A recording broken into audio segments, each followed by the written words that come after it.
my first question is going to Emilio. I was wondering, when I read your book, I was wondering how this idea of the Sebastopol sketches came to you, and how is it that this Russian author goes into your life, and how did you come across this book from Tolstoy, and also how it plotted, the idea for this novel? Okay, so Gabriela and Sonia and Aline, it's a pleasure to be with you today. Thank you for the invitation. I'd like to thank you for the very kind and generous introduction. And it's really a pleasure to be here with Zoe also. And I'm grateful for the opportunity to listen to Zoe tell more about like translation and about Sevastopol and her work.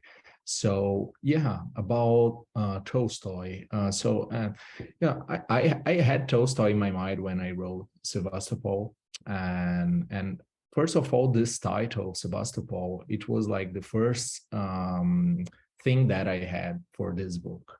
So, and with titles is like or you and you have the title and in the beginning of the process, or you never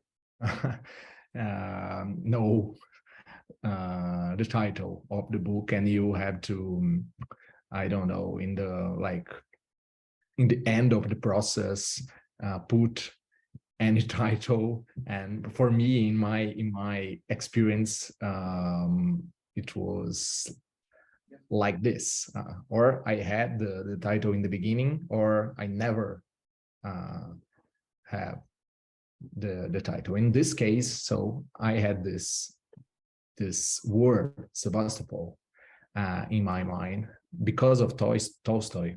Of course, the stories draw their structure and titles from the Sebastopol Sketches, this Tolstoy's first-hand account of the siege of Crimea.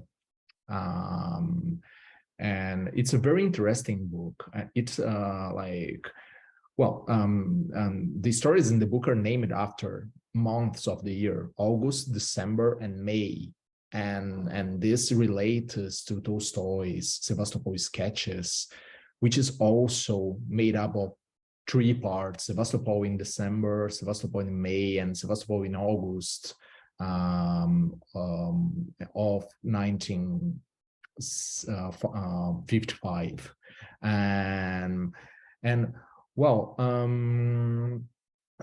Sevastopol Sketches was like the first book that Tolstoy wrote, and it's not a fiction book.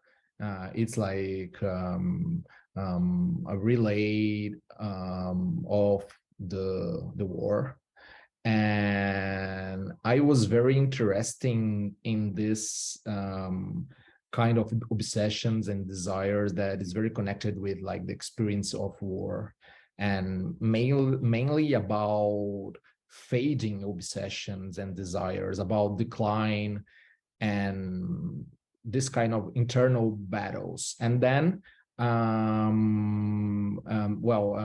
although Sevastopol, as my book has absolutely nothing to do with any historical work. The stories, it's not a book about war. It doesn't portray any trenches, and there is an atmosphere of conflict and defeat hanging over everything. And that's like the connection that I would like to try to write, or to try to create in this book, like borrow this structure and the atmosphere of Tolstoy's book. But of course they are very different.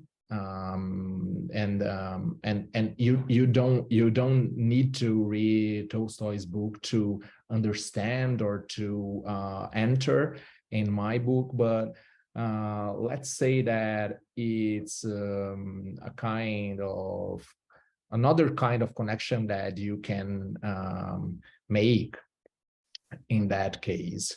And well, and on the other hand, I'm very keen on Russian literature, especially short stories, and especially Tolstoy and especially Chekhov.